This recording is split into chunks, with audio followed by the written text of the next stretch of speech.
A generation ago, buying your first home was seen as the beginning of adulthood. Today, millions of hard-working people feel as though they are falling behind, not because they are lazy, not because they made reckless decisions, but because the finish line seems to move farther away every single year. The housing market has changed, but something even more important has changed with it: the way we measure our own worth.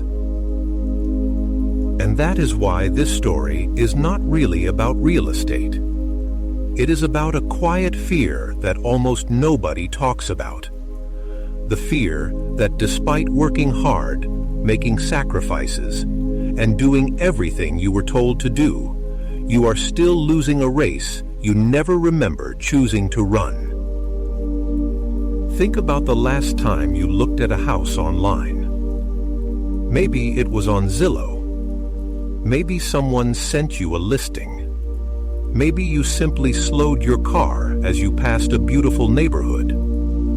What were you really searching for? Was it a larger kitchen? A quieter street? Or was it something much harder to admit? A little reassurance that your life was finally moving in the right direction. Most people believe they are chasing a house, but often they are chasing a feeling. The feeling that they have finally become the person they imagined they would be years ago. Somewhere along the way, a home quietly stopped being just a place to live. It became proof that your life was working. That is why rising home prices hurt in a way that numbers never could. Every headline feels strangely personal. Every news story seems to whisper the same uncomfortable question: if homes keep moving farther away, what happens to your future? The strange thing is that fear almost never arrives all at once. It slips quietly into ordinary moments. A letter telling you that your rent is going up again. A news article you never intended to read. A friend smiling in front of a new home with a pair of keys in their hand. None of those moments feel important on their own. Together, they begin telling a story your mind cannot ignore. Then one evening, someone asks a question. They probably ask everyone. They smile and say, "So, have you started looking for a house yet?" They mean no harm. They move on to another conversation. But somehow, that simple question stays with you long after everyone else has forgotten it. After hearing that question enough times, something begins to change. You stop asking yourself whether you can afford a house. Instead, you begin asking something much more dangerous. You wonder whether you are already behind, and that is the moment this stops becoming a financial problem. It becomes deeply personal. Human beings rarely measure success with facts. We measure it with stories. Stories about where we thought we would be by now. Stories about what adulthood was supposed to look like. Stories we inherited without ever deciding whether they were still true. Most of us grow up believing life follows a simple path. Finish school. Find meaningful work. Fall in love. Buy a home. Build a family. There is nothing wrong with those dreams. The problem begins when we believe everyone must arrive there at exactly the same time. Because once we accept that invisible timeline, every delay starts feeling like failure. That is why one photograph can quietly change an entire evening. A friend standing outside a new home. A smiling family holding fresh house keys. It is not really jealousy. It is something much quieter than that. Their milestone becomes a mirror, reflecting the distance between the life you imagined and the life you believe you are living. But here is the question that changes everything. If one photograph has the power to reshape your entire mood, is the house really the thing making you unhappy? Or is the house simply revealing something that has been there all along? To answer that question, we need to step away from the housing market for a moment. Because this story does not begin with rising prices. It begins with one ordinary man who finally achieved everything he believed he wanted, only to discover that success can sometimes hide its greatest disappointment. Michael had spent almost a decade chasing one picture in his mind: a modest home with a quiet backyard, a place where weekends felt slower, a place that told the world he had finally made it. Every extra shift, every vacation he skipped, every dollar he chose not to spend felt like another step toward that picture. The day he finally received the keys, everything looked exactly the way he had imagined. Friends congratulated him. His parents smiled with pride. His social media filled with messages that all said the same thing: "You did it." For a brief moment, he believed them. The first few weeks were everything he expected. He walked through every room with quiet satisfaction. He imagined birthdays in the dining room, summer evenings in the backyard, Christmas lights hanging from the roof. The house felt less like a building and more like the future he had been working toward for years. Then ordinary life returned. The mortgage payment arrived. Utility bills followed. The roof needed repairs sooner than expected. The water heater stopped working. Nothing catastrophic happened. Just a series of completely normal expenses that quietly replaced excitement with responsibility. Michael noticed something strange. The house had not changed. His income had not changed. Yet the feeling he had worked so hard to earn had already begun slipping away. Every month became another calculation. Every unexpected expense became another source of anxiety. What surprised him most was not the money. It was the silence. Nobody had warned him that achieving a dream could feel so ordinary. Nobody had mentioned that after enough time passed, the excitement would slowly become another routine. The dream had not disappeared. It had simply become normal. One evening, Michael opened his phone and saw an old college friend celebrating the purchase of a much larger home. It had a bigger kitchen, a larger yard, a newer neighborhood. Within seconds, the joy he once felt about his own house quietly began to disappear. That was the moment he realized something deeply unsettling. The finish line had moved again. For years, he believed buying a home would end the comparison. Instead, comparison had simply found a new address. Looking back, Michael could not remember the last time he asked himself what kind of life he actually wanted. He had spent so many years chasing the next milestone that he never stopped to ask whether each milestone truly belonged to him. That question stayed with him for weeks. It followed him during his morning commute. It sat beside him during lunch. It returned every night before he fell asleep. If achieving the dream did not create the peace he expected, then what exactly had he been chasing all those years? At first, he blamed the economy, then interest rates, then the cost of repairs. Those things certainly mattered. But deep down, he sensed they were only part of the story. The discomfort felt older than any mortgage payment. It had been quietly growing long before he ever signed the papers. The house had not created the pressure. It had simply exposed it. And once Michael saw that, he could no longer pretend the problem was only financial. The real question had nothing to do with square footage or interest rates. It had everything to do with the way his mind measured success.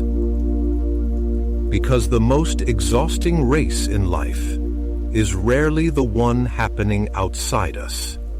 It is the one happening inside our own minds. And before we can understand why Michael felt trapped after getting everything he wanted, we first have to understand something remarkable about the human brain. Michael believed he was chasing a house, but what he was really chasing was a feeling. And the strange thing about feelings is that they are almost impossible to hold on to. The moment we finally reach them, our minds quietly begin searching for the next thing that promises the same sense of arrival. We often imagine that happiness lives somewhere in the future. We tell ourselves that life will finally make sense once we reach the next milestone. A better job, a larger home, a bigger paycheck, a new title. The destination keeps changing, but the promise always sounds the same. The human mind is remarkably good at adapting. What once felt extraordinary slowly becomes ordinary. What once felt impossible eventually becomes expected. That ability helps us survive difficult seasons, but it also makes lasting satisfaction surprisingly difficult to find. That is why achievements often feel smaller than we imagined they would. Not because they were meaningless, but because our minds quietly adjust the baseline of what feels normal. We stop seeing what we have because it has become part of the background of everyday life. Then something else happens. We begin looking sideways. Without realizing it, we compare our ordinary moments with someone else's carefully selected highlights. The comparison feels natural, but it quietly changes the way we see our own lives. Here is what our minds conveniently forget. We are comparing two completely different stories. We know every doubt, every worry, and every compromise inside our own lives. But when we look at someone else, we only see the finished picture they decided to share. You see the beautiful kitchen. You do not see the extra shifts that paid for it. You see the peaceful backyard. You do not see the quiet arguments that happened behind the front door before the photograph was taken. Every life has an edit. We are simply never shown the scenes left on the cutting room floor. The remarkable part is that this pattern existed long before social media, long before smartphones. Human beings have always measured themselves against the people around them. Technology did not invent comparison. It simply placed it in our pockets and made it available every waking hour. Once comparison becomes a habit, Enough is almost impossible to recognize. Every achievement quickly becomes the starting line for another race. Every victory quietly asks what comes next. Satisfaction turns into expectation before we even have time to celebrate. This is why two people can earn the same income, live in similar homes, and experience completely different levels of happiness. One spends every day protecting what they have. The other spends every day noticing what they lack. The circumstances may look identical. The stories inside their minds are entirely different. Michael slowly began to realize that the pressure he carried had very little to do with bricks, walls, or mortgage payments. The house had simply become a symbol. What he truly wanted was certainty. He wanted proof that his life was unfolding the way it was supposed to. And perhaps that is the greatest illusion of modern life. We believe peace waits for us somewhere ahead, hidden behind one more achievement. Yet every time we arrive, peace quietly moves somewhere else. Not because we failed, but because we were searching in the wrong place all along. Hundreds of years before housing markets, mortgage rates, and endless online listings, one simple piece of financial wisdom pointed toward a very different question. Not, when should you buy a house? But what kind of life should your house be built to protect? That single shift changes everything. After spending years listening to people who had built lasting financial stability, one book reached a surprisingly simple conclusion.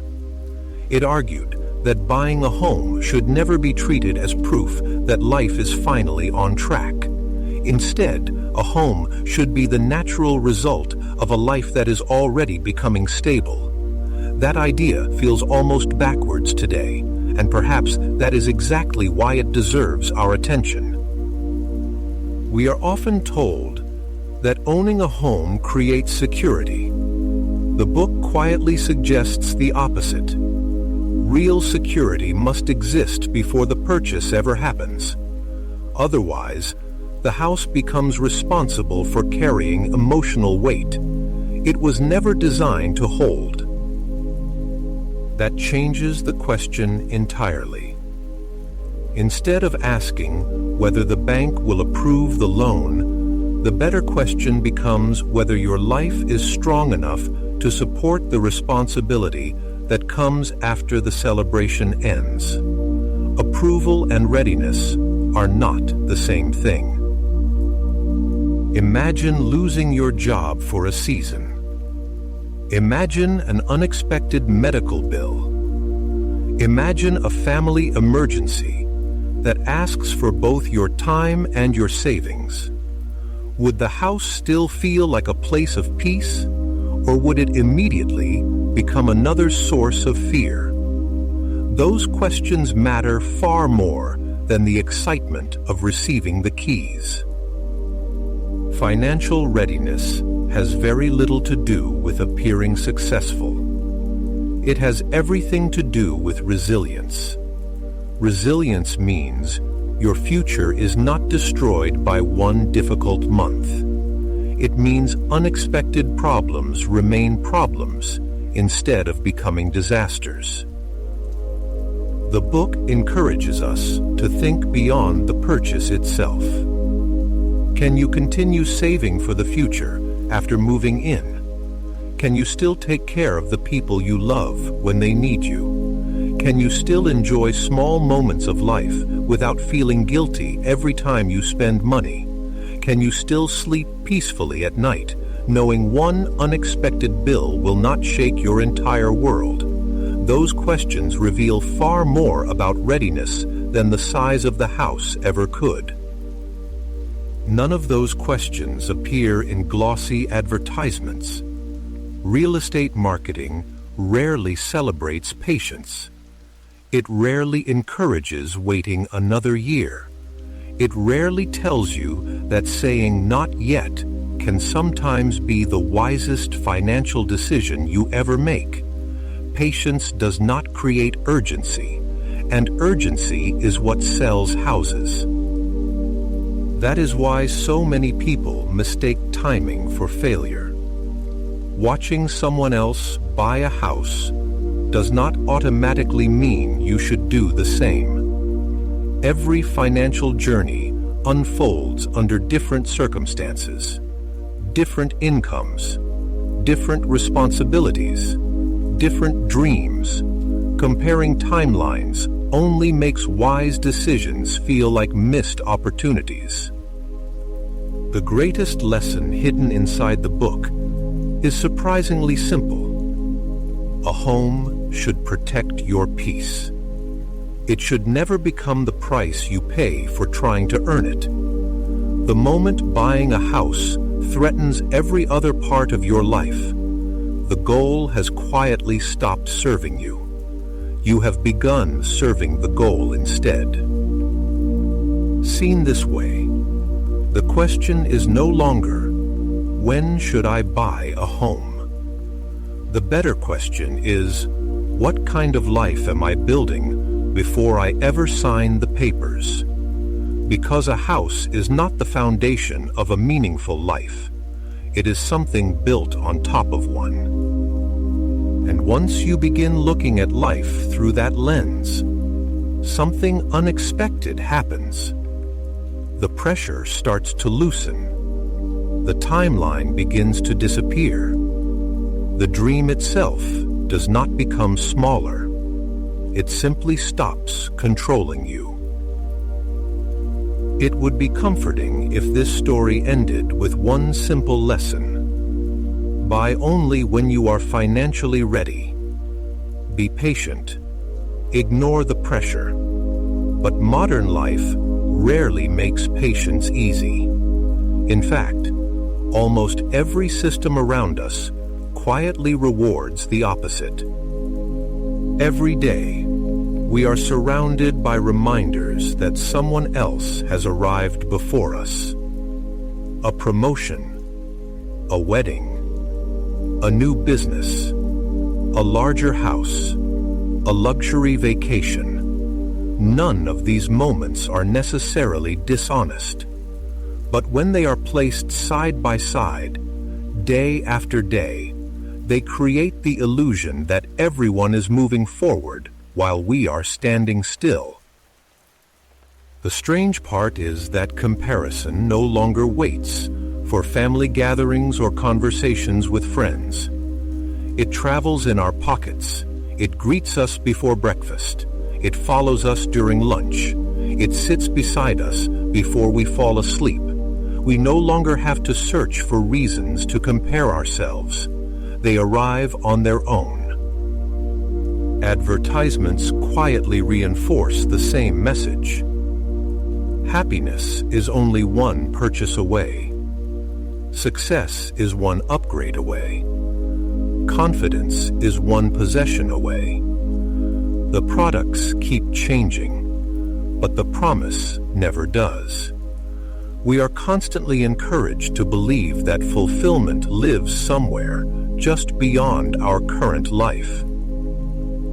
Yet something curious happens every time we finally reach one of those goals. Life settles. The excitement fades. The extraordinary becomes ordinary. We quickly stop noticing what once felt impossible to achieve, not because we are ungrateful, but because the human mind adapts with remarkable speed. Then the cycle quietly begins again. A newer neighborhood appears, a larger kitchen, a friend receives another promotion. Someone else seems to be living the future we imagined for ourselves. The destination changes, but the feeling remains exactly the same. We are always being invited to chase one more version of enough. This pattern reaches far beyond housing. We tell ourselves that life will finally feel complete after the next promotion, after the next business succeeds, after we earn a little more, after people finally recognize our efforts. The details change, but the habit remains identical. We postpone peace while waiting for permission from the future. The danger is not ambition. Ambition has built remarkable things throughout history. The danger is allowing ambition to become the only place where our identity can live. When every achievement becomes proof that we matter, every delay begins to feel like proof that we do not. That is why so many people arrive exactly where they dreamed of being, and still feel strangely restless. They believed they were building a meaningful life. Without realizing it, they had spent years building an endless series of checkpoints. Each one offered temporary relief before asking for the next. The wisdom from the book becomes even more valuable in a world like this. It reminds us that stability is not created by owning more things. It is created by building a life that does not constantly depend on the next achievement to feel worthwhile. That kind of stability cannot be bought. It must be practiced. Perhaps the real measure of success is not how quickly we reach the next milestone. Perhaps it is how fully we are able to experience the one we have already reached, because a life spent constantly preparing for tomorrow can quietly miss the only day we are ever guaranteed to live. And once you see that pattern, a different question naturally appears. If success is no longer about keeping pace with everyone else, then how should we decide what truly matters? The answer begins with a surprisingly ordinary habit, one that almost anyone can practice, starting today. It is tempting to believe that peace arrives after everything is finally in place. After the promotion, after the house, after the savings account reaches a certain number. But if every chapter of this story has been pointing in the same direction, it is this: peace does not suddenly appear at the finish line. It is something we either practice along the way or we continue postponing forever. That practice begins with a question so ordinary that it almost sounds disappointing. Before making your next major decision, pause for a moment and ask yourself, am I moving toward a life that feels meaningful to me?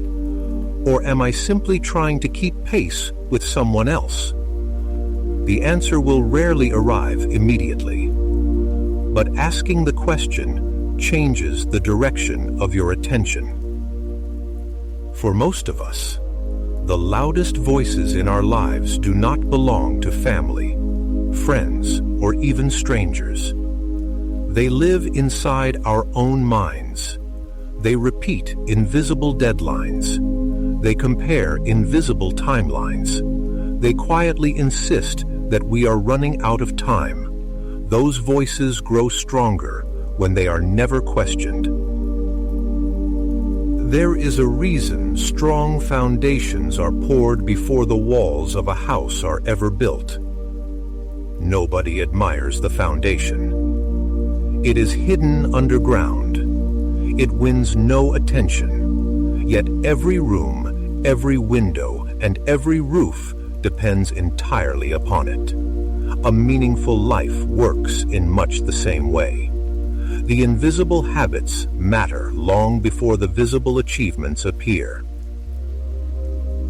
That foundation may look different for every person. For one family, it is freedom from unnecessary debt.